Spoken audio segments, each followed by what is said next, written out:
Bienvenidos a esta edición de Observatorio Semanal. En esta ocasión vamos a hablar de tortura. Vamos a hablar de una iniciativa de ley en la materia que ya está en la mesa de los legisladores y vamos a hablar de las reacciones y de la polémica que se ha generado en torno a la misma. Y lo primero que les pediría, Javier, César, Paulina, es si me ayudan a reconstruir una de las tesis que ha girado alrededor de este tema y alrededor, obviamente, de la iniciativa. La tesis que podemos llamar, si me lo permiten así, la doctrina Wallace, que es una doctrina no solamente mexicana, una doctrina presente en muchos otros países y en distintos contextos, que es, digámoslo así, relativamente tolerante a la tortura, que sostiene que en las sociedades, incluso siendo democráticas y constitucionales, la tortura puede ser un mal necesario con el cual debemos de acostumbrarnos a convivir, ¿no? Ese sería como el punto de partida. ¿Qué tal que dedicamos estos minutos a reconstruir con seriedad y dándole crédito las piezas de esta tesis, digamos? Javier. Bueno, en primer término, lo que sostiene la doctrina Wallace es que reconoce que la tortura está mal. Lo que no está de acuerdo es los efectos o el remedio que se le da a la tortura. Es decir, si bien es cierto, reconoce que está mal, el efecto de que se excluyan pruebas dentro de un proceso es lo que ella considera que está incorrecto.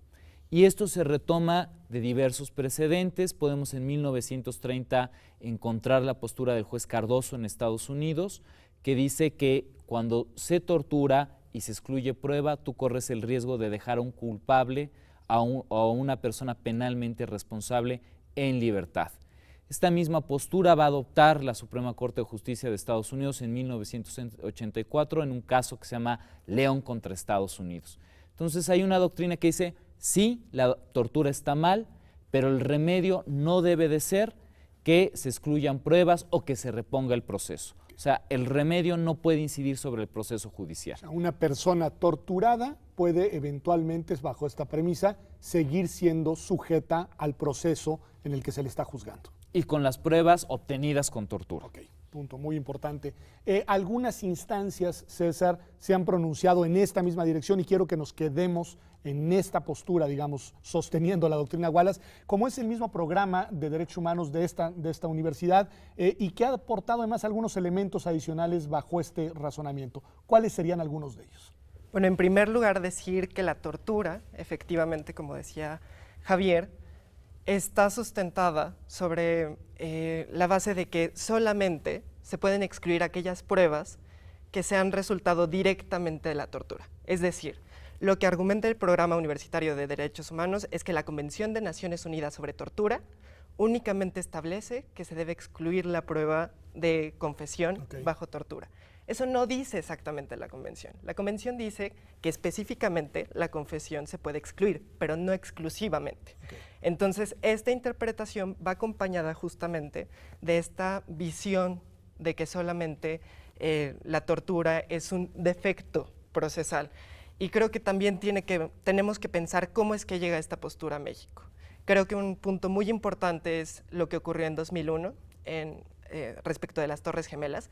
Si uno observa el discurso que dio George Bush 10 días después de los atentados, efectivamente estaba creando un sistema penal que estaba pensado de tal manera que hubiera dos opuestos.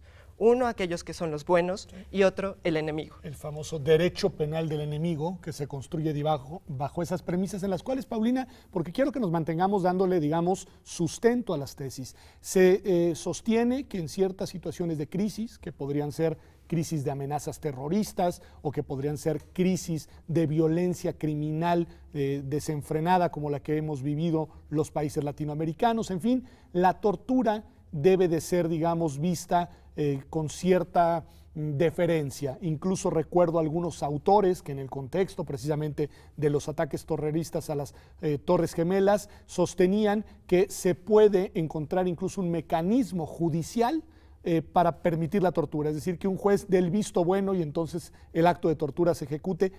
¿Cuáles son los argumentos de fondo? ¿Cuáles son los bienes que se quieren salvaguardar con estas tesis, con estos argumentos? Yo creo que lo que tiene detrás es la idea de la defensa, de defendernos a nosotros de ataques externos. Y tiene mucho sentido pensar en el contexto en el cual se desarrollan estas teorías, como la teoría Wallace o más internacionalmente las teorías que consideran útil la tortura o ciertos tipos de conseguir pruebas más allá del debido proceso, que es precisamente esta defensa del ellos y nosotros, o el sentimiento de peligro. En México podríamos pensar que a partir de la guerra contra el narcotráfico en el 2006 es en donde más se defiende esta idea de que lo que hay que hacer es poner orden en el país. O sea, lo que se defiende es el orden y la seguridad y nuestra protección, o sea, dentro de esta lógica, y la protección de nosotros, y por eso, mientras que esté justificado a partir de estos principios,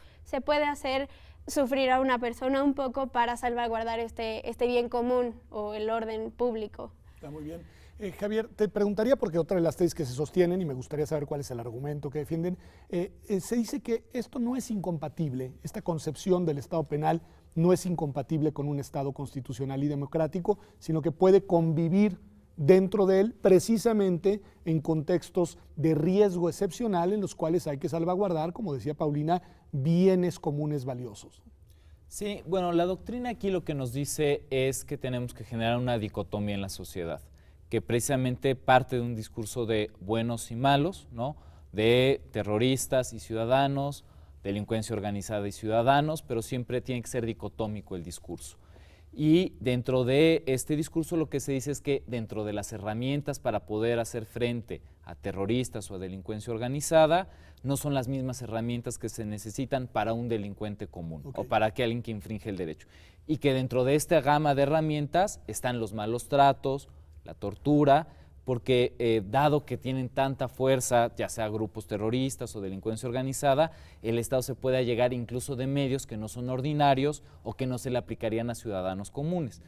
Claramente, en mi óptica, bueno, el principio de este discurso es primero generar un discurso dicotómico para poder separar a quién le aplico y a quién no le aplico, ¿no? Y a partir de esto ya genero herramientas excepcionales como malos tratos, tortura, arraigo, etcétera, este abanico de posibilidades que generan contra los otros. Los que son los otros. Hay un argumento, otra tesis que ahí se sostiene y que la quiero escuchar, Cedar, que dice, bueno, pero es que estos otros sí practican la tortura y estos otros no tienen límites cuando dañan a las personas e incluso estos otros son absolutamente despiadados y violentos frente a las fuerzas de seguridad del Estado. Ayúdame un poco a reconstruir las piezas de este otro argumento y a darle sentido, es decir, a ver en dónde están sus asideros. Pues creo que es un argumento muy pasional. Dijimos que se llamaba la teoría Wallace y tiene un trasfondo. Isabel Miranda de Wallace decía que los derechos humanos eran para las personas, no para las ratas. Es decir, la vieja tesis de Montiel era en el Estado de México. Entonces, esta tesis justamente lo que pretende decir es que las personas que cometen un delito o que se piensa que cometieron un delito son automáticamente o dejan de ser automáticamente personas. Parte de la sociedad, digamos. Y son un cáncer que por tanto debe ser extirpado y por supuesto esto va en contra de la reinserción social y todo lo que tenemos ahora como concepción de derechos humanos en el proceso penal. Pero pues sí, la idea es justamente apostarle a los sentimientos de la gente que se ha visto pues lastimada por el contexto de violencia en que vivimos, al menos durante los últimos 10 años, y decir, el narcotráfico es el problema. Aquellas personas que cometen delito, los secuestradores son el problema. Nosotros, el ejército mexicano, la policía, el gobierno, es realmente, y las personas y aquellos ciudadanos que sí se dedican a hacer cosas buenas, son aquellos que están del otro lado.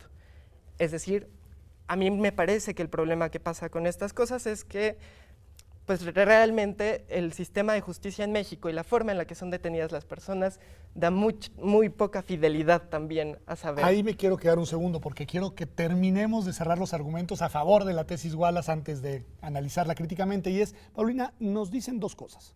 Una, que hay un apoyo popular importante a esto.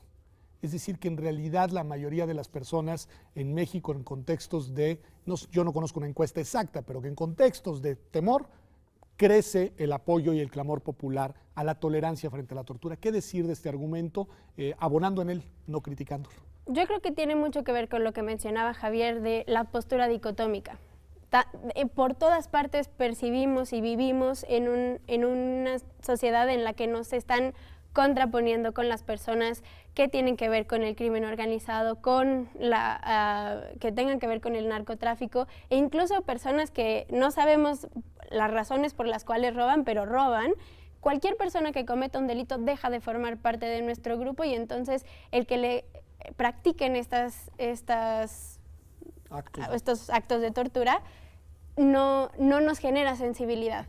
No nos genera sensibilidad porque no sentimos empatía, nos han hecho procesarlo de una forma como tan excluyente que nosotros no nos sentimos en riesgo de que algo así nos pueda pasar a nosotros. Cuando vemos que a alguien lo torturan dentro de un proceso, lo que inmediatamente surge dentro de como el inconsciente colectivo es pues algo ha de haber hecho, ¿no? Y eso genera mucho el desprendimiento y la falta de sensibilidad respecto de estas acciones, creo yo. No sé si me haya faltado un argumento más, pero Javier, que dice que la tortura es necesaria porque el sistema de justicia no funciona bien en el país y es la única manera de obtener las pruebas para poder procesar a los delincuentes. Este es un argumento que efectivamente se ha señalado, ¿no? Y que efectivamente atañe de manera directa a las Fuerzas Armadas, está mucho más relacionado con las Fuerzas Armadas, para tratar de abonar a lo que llamamos doctrina Wallace.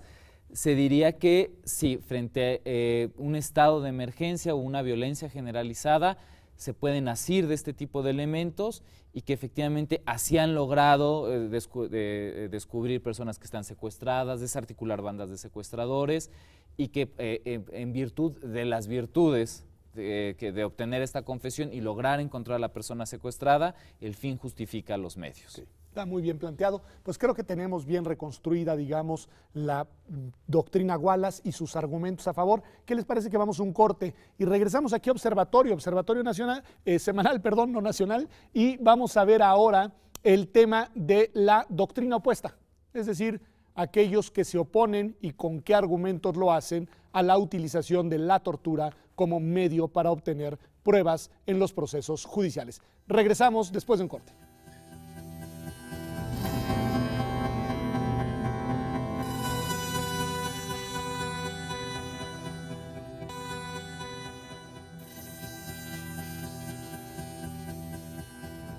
Pues ya estamos de regreso aquí en Observatorio Semanal. Estamos hablando, como usted sabe, de la tortura y de los debates que hay en torno a la misma. Dedicamos el primer bloque a reconstruir lo que aquí llamamos doctrina Wallace, que son, digamos, las baterías argumentativas para sostener que aunque la tortura no es algo valioso, a veces es un mal inevitable y que sus efectos a veces tienen que ser tolerados. Ahora los invito a que en este bloque le ofrezcamos al auditorio la reconstrucción de la doctrina opuesta, de lo que podríamos llamar la doctrina garantista, la doctrina que sostiene que bajo ninguna circunstancia la tortura es aceptable y que en todos los casos en los que la tortura tiene lugar, pues los efectos que genere la misma serán siempre desestimados. Javier, ¿cómo empezar por acá? A ver, yo diría, ambas doctrinas coinciden en algo, la tortura está mal. Está mal. En lo que se distinguen son en los efectos. Lo segundo que creo que habría que enfatizar es que estábamos más seguros los ciudadanos cuando la tortura estaba legislada. Okay. Entonces, hacia 1247, 1640, cuando había reglas de cómo torturar a alguien, lo que decían es que solamente el juez te podía torturar cuando tenía ya un conjunto de elementos probatorios y que la tortura solo era para coronar la investigación a través de tu confesión. Hoy lo que vemos en los diarios nacionales, en los expedientes judiciales, en los criterios de la Corte, es que aquí empiezan al revés, te torturan para sacar pruebas y después genera el resto del acervo probatorio. Es decir, la tortura es el motor de la investigación, cosa que estaba prohibida en el siglo III y siglo XVII. Entonces, viene la frase perfecta esa de estábamos mejor cuando estábamos peor. Exactamente, ¿no? Entonces yo nada más diría, cuando estaba legislada la tortura estábamos mejor. Regulada y acotada. Sí, y había casos exitosos donde se logró tirar casos donde estuvo mal aplicada la tortura. Importante. El derecho internacional de los derechos humanos se alinea en esta tradición garantista de oposición radical a la tortura. ¿Con qué argumentos, César? Bueno, hay que decir, la doctrina Wallace se opone justamente a esta tradición del derecho internacional de los derechos humanos. Hay dos convenciones, una del Sistema de Naciones Unidas y otra del Sistema Interamericano de Derechos Humanos. Las dos contemplan a la tortura como una prohibición absoluta. Es decir, hay pocas reglas de derechos humanos que tienen esta clasificación de prohibición absoluta. Es decir, la integridad personal en ese nivel está completamente prohibido que se torture a una persona a nivel internacional. De manera absoluta, no hay tolerancia alguna, digamos. Y hay un consenso entre la comunidad internacional en decir que esto es altamente relevante. La Comisión de Derecho Internacional contempló la prohibición a la tortura como norma de jus cogens. Esto significa que es una norma inderogable y que se sustenta como un pilar fundamental de las relaciones internacionales. Es decir, me parece que esta tradición lo que contempla justamente es que los sistemas de justicia funcionan mucho mejor cuando prohibimos la tortura. ¿Y por qué? Es decir, necesito un argumento adicional. ¿Por qué la tortura no solamente, digamos, uno puede pensar que es una acción dañina, gravosa, negativa, sino lo que dice César, que además, desde esta perspectiva, es un factor que entorpece el buen funcionamiento de un sistema de justicia, Paulina? Yo creo que la razón principal por la cual la tortura, la prohibición de la tortura tiene tanto peso es que precisamente toda la idea de los derechos humanos, de la construcción de un sistema de protección a los derechos humanos, recae en la dignidad de la persona y para dejar fuera posturas trascendentales y dogmáticas, lo que se ha tomado como punto de referencia es la integridad física de la persona. Más que la vida, ¿verdad? Más que la vida. O sea, la vida sí puede ser eventualmente suspendida, digámoslo así, y en cambio la integridad física desde este punto de vista no. Sí, de hecho, en el programa pasado comentábamos, en el de Sistema Interamericano, que la Convención Americana tiene dentro de las reservas o dentro no de las reservas, dentro de los supuestos del artículo 4, que es el derecho a la vida, que quienes ya tienen la pena de muerte incluida en su sistema pueden dejarla, lo que no pueden es incluirla dentro de su sistema. Esto supone, Claro. Que incluso si tú decides en tu sistema, o antes de adherirte a la convención, de suscribir la convención, si tú tienes la pena de muerte contemplada, no necesariamente estás vulnerando y en cambio la tortura convención. no. Desde la tortura hay una prohibición. En la tortura, independientemente que lo tuvieras antes, lo tuvieras después, está totalmente prohibido por el derecho internacional. ¿Cuál es el argumento? Porque tú me dices un argumento de, digamos, operativo de cómo hay que encontrar mecanismos que impidan que la tortura se convierta, como dices tú, en el factor detonador de una investigación. Acá me traen el argumento muy importante de derecho internacional de prohibición absoluta. Paulina coloca el tema de la dignidad humana. Bueno, ¿cuál es el contraargumento desde esta visión a la tesis de que los criminales, al cometer los actos que cometen, de alguna manera se autoexcluyeron o se apartaron de la civilización política? Bueno, el punto es que, en primer término, para cuando se comete el evento delictivo, no se puede afirmar que la persona que está siendo víctima de tortura cometió el evento delictivo. O sea, la calidad de responsable penal solamente te la da la sentencia, porque el principio de presunción de inocencia irradia el principio de igualdad de la ley, tira a ras de piso esta teoría dicotómica de buenos y malos, terroristas y no terroristas. Entonces el principio de igualdad delante de la ley tiró a ras de piso esta teoría. Entonces cuando lo estás torturando a un inocente. Entonces aquí ya no funcionó, ya empieza a trabarse el argumento. Segundo, la justicia no puede hacerse valer a través de medios que ofendan a la propia justicia. O sea, yo no puedo hacer justicia ofendiendo a la justicia. Tercero, yo diría aquí el gravísimo problema que hay en términos procesales es que se corre el riesgo de torturar inocentes y penalmente responsables sin saber que son penalmente responsables. Entonces la construcción de la responsabilidad penal es una construcción ficticia. O sea, su construcción de responsabilidad penal es ficticia y, como había dicho César, acude a sentimientos de pasión, a miedo, a que una sociedad está aterrorizada y que a fin de que este miedo o sentimiento terrible de la sociedad justifique que el Estado pueda hacer lo que quiera hasta que a uno le toque.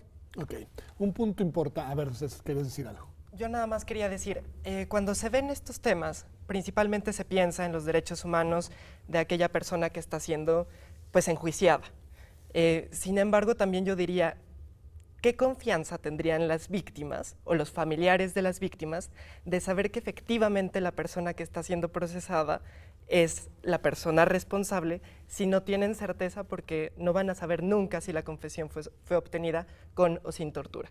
Es decir, eso le resta legitimidad completamente a un proceso penal y por lo tanto también afecta a los derechos de las víctimas. Pero de alguna forma rezarse el sentimiento de venganza, ¿no? Sí, pero una venganza abstracta. Como comentaban ambos, el proceso se afecta, o al menos el argumento de la postura de los derechos humanos, el proceso se afecta de una forma irreparable en el momento en el que ejerces violencia respecto a la persona, porque es una persona inocente que a lo mejor para evitar ser torturada va a declarar lo que le hagan declarar o lo que la autoridad o quien sea que está infligiendo violencia sobre él o ella le diga que haga. Está bien, perdón por insistir en el punto, pero es que es el argumento que se escucha todo el tiempo, está gravitando en lo que ustedes dicen, ya lo decía César, de que al final la agenda de los derechos humanos se termina convirtiendo en una agenda para proteger delincuentes. ¿Qué responder a eso, digamos, con una argumentación sólida desde la perspectiva de este paradigma garantista? Bueno, esto es una afirmación que se viene haciendo desde hace muchos años. Richard Nixon la hizo cuando estableció su política de la ley y el orden. Simplemente es el principio de igualdad ante la ley y principio de presunción de inocencia. O sea, realmente las leyes nos protegen a todos. Okay. Entonces, y si protegieran a delincuentes en aras de proteger también a inocentes, está perfecto. O sea, habría que asumir que la ley protege delincuentes e inocentes de igual manera. O sea, no hay que escandalizarse porque la ley protegiera a alguien que ha cometido un delito, porque eso no le despoja de su carácter de ser humano. Okay, que tiene que ver de nuevo con el argumento de la dignidad y la vinculación de la dignidad con la integridad humana. Pero un argumento más, o sea, necesito todavía, digamos, llevaros un terreno más, que es la disparidad en la que se encuentran las fuerzas del orden frente a las fuerzas criminales. Cuando se dice, ya lo decíamos, reconstruyendo el, digamos, argumento Wallace, que los criminales no tienen límites, y sin embargo las fuerzas del orden sí tienen que respetar límites y eso los pone en una situación de mayor vulnerabilidad. ¿Qué contestará esto? Pues yo creo que el ejercicio del poder público supone la legitimidad de este poder público. Es decir, necesitamos comprender que la forma en que el gobierno actúa, en que las fuerzas armadas actúan, tienen como sustento los pilares que sustenta esa sociedad. Es decir, justificar el hecho de que los militares o que la policía torturen es justificar también que la sociedad lo haga. Entonces entramos dentro de un círculo vicioso que se alimenta a sí mismo y que reproduce la violencia, me parece. Yo creo que ese argumento de que las Fuerzas Armadas y en general el Estado tiene límites es relativo. De hecho, hace un par de días, sin embargo, hizo una reseña de un estudio que hizo Amnistía Internacional aquí en México de 10 formas de tortura que igualmente ejercen las fuerzas policiales que las personas, que el narco y las personas que pertenecen al crimen organizado. Por ejemplo, el tehuacanazo, las desapariciones forzadas, amenazas de muerte, en fin. O sea, lo que tiene de valioso ese estudio es precisamente que tumba estos argumentos de los límites que tienen las instituciones. En realidad, cometen los mismos actos y pero prohibimos que los cometa. Es exacto. decir, pretendemos que no sea así. El hecho de que suceda en la realidad pues no desmonta este argumento, digamos, de orden más prescriptivo, decir, pero el Estado no debe torturar. Claro, pero el argumento desde la postura garantista lo que dice es que ni siquiera debería de permitirse un poco o algo con límites. Nada que afectara la integridad de la persona debería estar permitido dentro de la obtención de resultados en la investigación. Javier. Bueno, el Estado mexicano tendría que reconocer que tiene pocos métodos de investigación. Okay. O sea, este sería creo que un primer argumento. Un defecto institucional estructural. O sea, que una larga historia del país demostró que el derecho penal era un derecho de sótanos, era un derecho de pobres, que había que, o sea, solamente los pobres se veían afectados por el derecho penal, y con esta conclusión arribó a que no había por qué capacitar la investigación ni hacer valer ningún derecho. En consecuencia, lo más sencillo fue agarrar un Tehuacán, hacer confesar a alguien, hacerlo firmar y listo, ¿no? Obtener una sentencia condenatoria y nadie volteó a ver, ¿no? Y además así lo reseñan las decisiones judiciales de la séptima y época séptima y octava época. O sea, el Poder Judicial validó la tortura y validó las confesiones, ¿no? No hay que extrañarse, y además se refirió esto como un derecho de pobres, sótanos del derecho penal. Tremendo. Entonces, ahora, hay un problema institucional porque esto nunca generó mejor investigación, y hoy el Estado se resguarda diciendo, bueno, los delincuentes no tienen límites, entonces nosotros no deberíamos detenerlos. No, lo que deberían de tener es capacitación. Pues, ¿qué les parece si dedicamos el siguiente bloque a eso? Es decir, vamos a darle un vistazo a la iniciativa de ley en la materia, sí, intentemos reconstruir cuáles son sus piezas, veamos también qué decisiones judiciales se han tomado recientemente alrededor del tema y sobre todo tracemos la ruta de cómo debería de funcionar un sistema de justicia en el que la tortura no sea necesaria para rendir resultados propios de un Estado constitucional y democrático. Vamos a un corte y ya volvemos. Esto es Observatorio Semanal.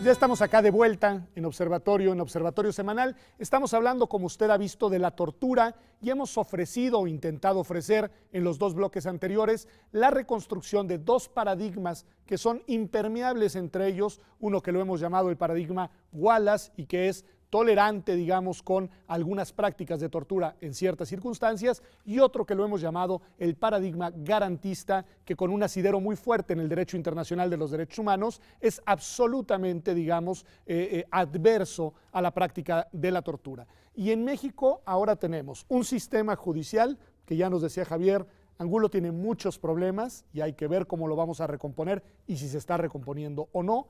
Y en el tema concreto de la tortura, de reciente, si no me equivoco, una iniciativa de ley que está ya en manos de los legisladores y también una resolución de la Suprema Corte de Justicia, creo que la primera sala de la Suprema Corte sobre este tema. ¿Qué tal que nos ayudan primero a entender cómo viene la iniciativa de ley, qué contiene y qué se ha dicho alrededor de la misma? Bueno, hay que entender el contexto en el que surge. Hace un par de años el relator de Naciones Unidas de la tortura vino a México y realizó un informe que se publicó en 2015. En este informe se establecía que puntualmente una serie de recomendaciones. En el apartado normativo venía que efectivamente se tenía que emitir una legislación que fuera acorde a los estándares internacionales. Hay que ver esto también en el contexto en el que se encuentra actualmente México frente a las instancias internacionales, que antes era de ignorar a los órganos internacionales y ahora se trata, o esta postura han tomado, de agredir a los órganos internacionales y restarles legitimidad. El relator de Naciones Unidas no pudo acudir este año a México porque no se le permitió la visita. Por este tema en Por específico. este tema en específico. Pero hay que decir también que sí han venido la Corte Interamericana, la Comisión Interamericana, el Secretario General de la OEA, otros relatores, es decir, también para un poco contextualizar el grupo interdisciplinario de expertos para Ayotzinapa, en fin. Y bueno, esta iniciativa surge, la verdad es que la iniciativa es acorde a los estándares internacionales en la mayoría de los casos. ¿Quién la elabora? La elaboró el Senado de la República, sí. Actualmente está en manos de la Cámara de Diputados. El Senado ya la elaboró y ya la aprobó y está entonces en manos de diputados. Efectivamente. Un aspecto que yo rescataría profundamente es la atención a las recomendaciones internacionales, por lo menos en temas de registro de detenciones, de estándares de investigación, sanción y reparación en materia de derechos humanos y también pues todo este esquema de la definición de tortura, que en sí mismo es todo un tema y que es lo que se pretende de alguna forma. A ver, ayúdenme con eso, porque hemos hablado de tortura y la tortura y la tortura, y ¿cuál sería una definición de tortura? ¿Cuáles son los elementos que definen un acto como un acto de tortura? ¿Quién se anima? Sí, infringir un sufrimiento a un ser humano con un fin ulterior al propio sufrimiento que está ejercido por un miembro del Estado. Okay. Entonces, tiene que ser miembro del Estado, que se infringe el sufrimiento y que tenga una finalidad que trasciende el sufrimiento que se provoca. ¿Tiene que ser miembro del Estado? ¿Los narcotraficantes no torturan? Se podría decir que torturan fácticamente, no como categoría jurídica. Ok, que no se considera desde el punto de vista legal como un acto, digamos, que tipifique la tortura. ¿Lo dije bien? ¿Penalista? Sí. Hay que decirlo, la Corte Interamericana de Derechos Humanos, interpretando justamente las obligaciones internacionales de México en 2 casos relacionados con tortura sexual a mujeres en Guerrero, se pronunció respecto de 3 elementos de la tortura, independientemente de la definición contenida en los convenios internacionales: la intencionalidad, la finalidad y el ocasionamiento de un daño o sufrimiento grave físico o psicológico. Es decir, esos serían los 3 componentes que yo vería fundamentales cuando hablamos de tortura. ¿Y cuál es esa intencionalidad, cuál es esa finalidad y cuál es ese daño? De hecho, una de las discusiones que se han tenido es si específicamente la tortura debería tener como fin específico la confesión. Y cuando no haya un fin, entonces no se prueba la tortura. Yo diría que puede haber muchos fines. Las convenciones establecen que puede ser con fin de obtener la confesión, con el fin de obtener pruebas, con el fin de utilizar medidas o imponer medidas que sean preventivas de otros hechos, pero Incluso en realidad pueden ser múltiples. Actos de carácter ejemplar para inhibir comportamiento de determinada manera de otras personas, es decir, la mera instrumentalización de una persona como un medio para dar un ejemplo a otros, ¿no? Es decir, las finalidades pueden ser muy amplias. Paulina, si retomamos lo que nos dice César, podríamos decir que la iniciativa de ley, que todavía no es ley, sí es una buena iniciativa de ley desde el punto de vista del paradigma garantista.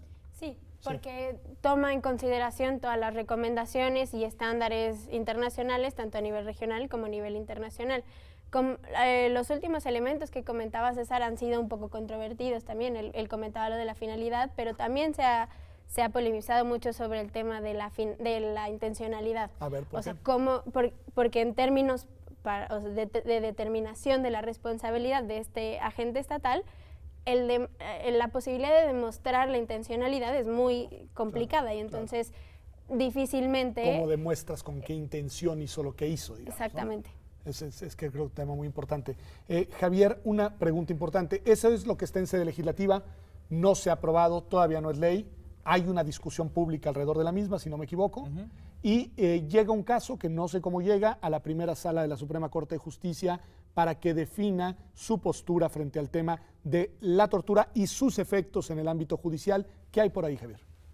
Bueno, hay un criterio en el 2008 que dice: la tortura es un delito y cuando se comete, que se investigue en sede ministerial. Avanza la doctrina judicial y hacia el 2009-2010 dice: la tortura puede ocasionar ciertos problemas al interior del proceso. Para ello, dese vista a la Contraloría o al Ministerio Público para que investiguen y además estos se agreguen autos y ver cuál es el efecto en proceso. En 2011 la Corte le encarga a los jueces, con la reforma constitucional en derechos humanos, que los propios jueces investiguen la tortura. Luego, un juez en materia penal sería, ¿no? El juez de materia penal que conoce de la causa penal, tiene conocimiento del hecho de tortura y él mismo tiene que investigarlo. Para poder excluir pruebas. Y ha variado el criterio hasta llegar, ha seguido variando el criterio hasta llegar a decir que la tortura solamente tendrá un efecto en el proceso cuando haya tenido efectos autoincriminatorios y que el efecto en el proceso podrá ser la reposición del procedimiento. Entonces lo que está diciendo es que solamente cuando el efecto de la tortura fue la confesión, entonces el acto de tortura tiene, digamos, gravita, incide en el sentido del proceso judicial. Exactamente, que esto trae 2, creo que graves problemas para la doctrina judicial. El primero es que de 2008 a 2016 han pasado 8 años y la Corte ha cambiado la primera sala 5 veces, 6 veces de criterio. ¿Cómo explicar eso? Te detengo con eso. Me está diciendo, eso es lo primero y luego nos ibas a decir algo más, pero ¿cómo explicar estos cambios de criterio de la Corte? Me parece que hay una falta de costumbre por respetar el precedente. O sea, por ir siendo más pacíficos y mucho más, tal vez lentos, pero mucho más constructivos. Más consistentes en cómo construimos la doctrina judicial. Como que la primera sala a veces da bandazos que van cambiando sus criterios de manera espontánea, arrebatándonos legítimas expectativas de comportamiento de la propia Corte. Lo que se llama certeza jurídica, posibilidad de prever las consecuencias. Nos decías que ese era uno de los efectos negativos y decías que había otro. El segundo es que está negando que la violación a la integridad humana tenga una incida en el proceso judicial. O sea, cuando la Corte niega esto, básicamente está desvalorizando la integridad humana. O sea, está diciendo el hecho de que lo torturen, pero si no confesó, bueno, no pasa nada. Y esto no es cierto.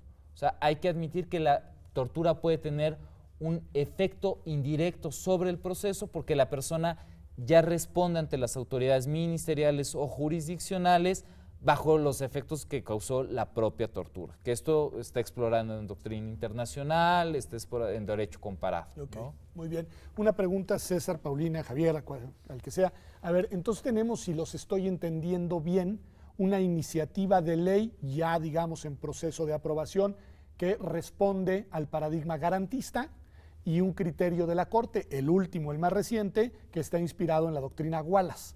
Es decir, ¿cómo cuadrar este asunto, Paulina? Creo que viéndolo desde el mejor ángulo posible y tratando de hacer una defensa de la tesis de la Corte, de la última tesis de la Corte, quizá el argumento que estaría detrás sería privilegiar, la libertad de la persona. A ver, ¿por qué? O sea, si una persona no se autoinculpa y está culpando a alguien más, es probable que podría suceder que salga en libertad terminando el proceso. Si se autoinculpa, no. En el mejor de los casos y en la mejor de las interpretaciones de esta tesis. El problema... No, pero es tratar de ver de buena fe la Corte. El problema con esto es que incluso si tuvieron esta intención y tuvieron la intención de ser garantistas tomando como el centro la libertad, están tirando abajo toda la reforma penal que se basa, o sea, la reforma de 2008, si no me equivoco, está basada en el debido proceso y en que no existan este tipo de injerencias dentro del proceso y están además afectando la reforma de derechos humanos del 2011. O sea, por cualquiera de los dos lados, incluso haciendo un ejercicio de defensa. Digamos, abandonando totalmente cualquier sentido del principio de presunción de inocencia, sí, que es, digamos, como el eje central. Javier, César. A mí me parece que cuando hablamos de tortura estamos hablando de una ilegalidad dentro del proceso. Eso supondría, en primer lugar, que el proceso ya tiene una irregularidad que nos haría presumir que el resto del proceso ya no tiene legitimidad. ¿Cómo vamos a confiar en los mismos policías que van a brindar su testimonio pero previamente torturaron a una persona? Es decir, creo que eso le resta cualquier confianza en un aparato de justicia. Y creo que estrictamente desde un punto de vista formal, y creo que ese es el punto de vista que están tomando la Suprema Corte de Justicia de la Nación, están siendo sumamente conservadores en la forma de interpretar los derechos de la manera en que se preserve lo más posible el proceso penal, pero favoreciendo la impunidad, sobre todo de estos casos de tortura. Y creo que la mejor forma de controlar el hecho de que se disminuya o de que se erradique la tortura es justamente pegándole a quienes tienen la responsabilidad. Es decir, cuando Florence Cassé salió libre, pero previamente fue paseada alrededor de las instalaciones, se reprodujo su detención, la Suprema Corte tomó un criterio mucho más progresista que el que está tomando ahora y fue criticado ampliamente por la sociedad. Lo cierto es que a quien debíamos criticar era la Procuraduría General de la República y ese es el foco que debemos tener. ¿A quién estamos responsabilizando? Javier. Creo que todo el problema está en el debate del remedio. O sea, en la óptica de en la doctrina Wallace, el remedio es instrumentar un proceso sancionatorio en contra de los policías, capacitarlos, etcétera. En la óptica, en la doctrina garantista, lo que hemos llamado aquí doctrina garantista, el remedio es excluir pruebas, ¿no? Okay. Y aquí me gustaría, yo creo que a la doctrina Wallace y a los seguidores de la doctrina Wallace decirles que pensaran que el Estado, por una razón de caos económico, les expropia su casa, pensando que lo obtuvieron de forma mala vida, y que en el amparo, la resolución del amparo fuera instrumentarle un procedimiento administrativo al funcionario que les expropió la casa, pero no regresarle su casa. Está bien. Y analogarlo a procesos penales, el efecto del amparo tiene que regresarle al imputado su integridad y las palabras que fueron obtenidas. O sea, aquellas palabras que fueron arrancadas con tortura se las regresa el amparo en el remedio, porque todo el problema es el remedio. Pues me parece muy bien, me parece que además hemos logrado cruzar las dos visiones. Vamos a un último corte y regresamos. Lo que les quiero preguntar es cómo debería de funcionar el sistema y qué podemos hacer y qué estamos haciendo, si es que lo estamos haciendo, para enderezar la ruta de nuestro sistema de administración de justicia en México. Esto es Observatorio Semanal. Vamos a un corte y ya volvemos a terminar de hablar de este tema interminable de la tortura en México.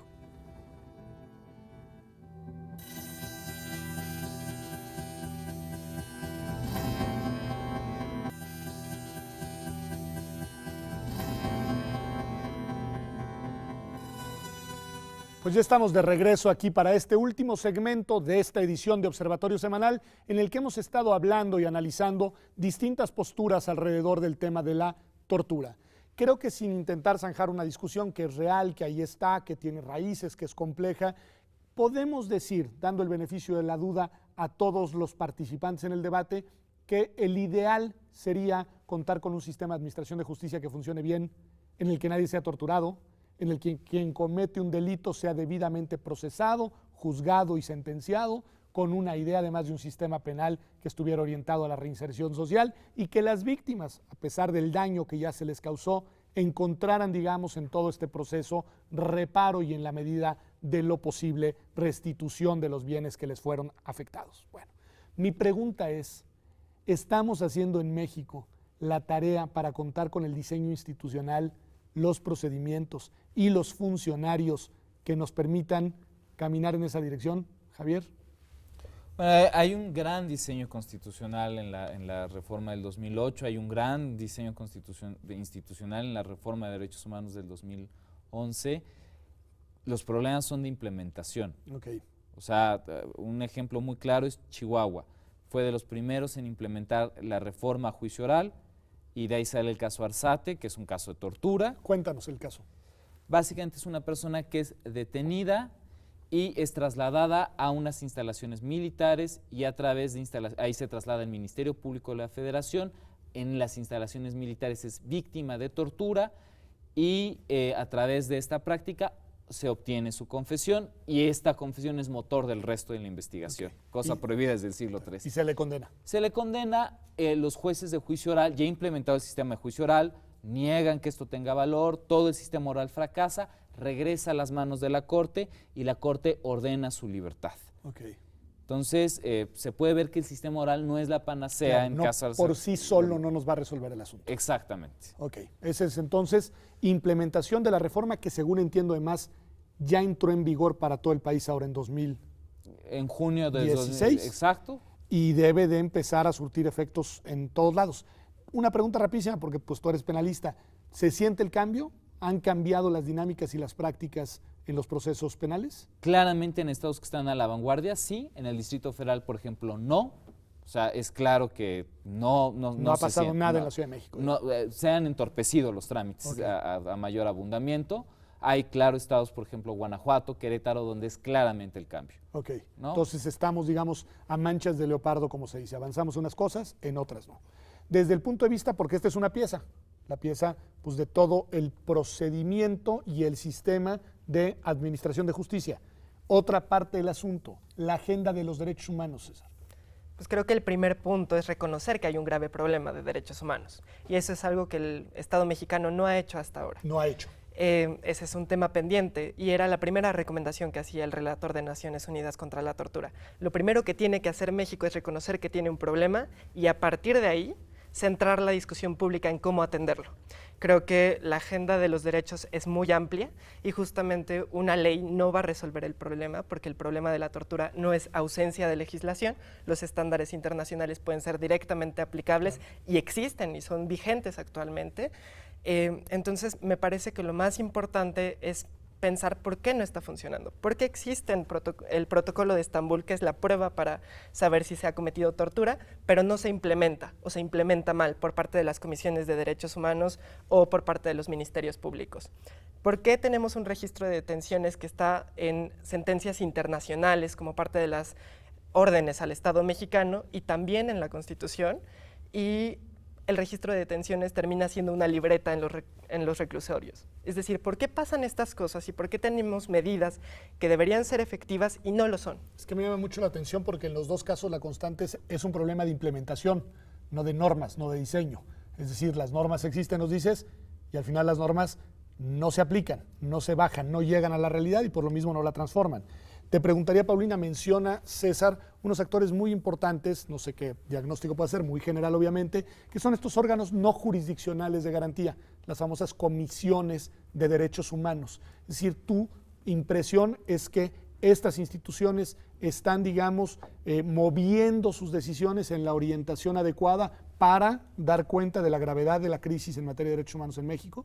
Yo creo que sí, de forma moderada. Ok. O sea, creo que no ha sido un posicionamiento tajante frente a la situación, y creo que una constante en todos los casos, tanto en los organismos cuasi jurisdiccionales, los jurisdiccionales y la parte legislativa, es que se minimice el problema. Ok, lo mismo El, que mini- dices. el problema se minimiza tanto desde el Estado como desde la sociedad. Por eso doctrinas como la doctrina Wallace o la postura Wallace, de la que hablábamos en el primer bloque, tienen tanto éxito, porque se toma como un ejercicio al cual hemos estado expuestos siempre y el cual puede ser útil para que pongamos orden y que podamos tener paz. ¿Y estaríamos de acuerdo que sí estamos ante una situación excepcional, todos? O sea, que la crisis en materia de derechos humanos es una crisis sin precedentes, Javier.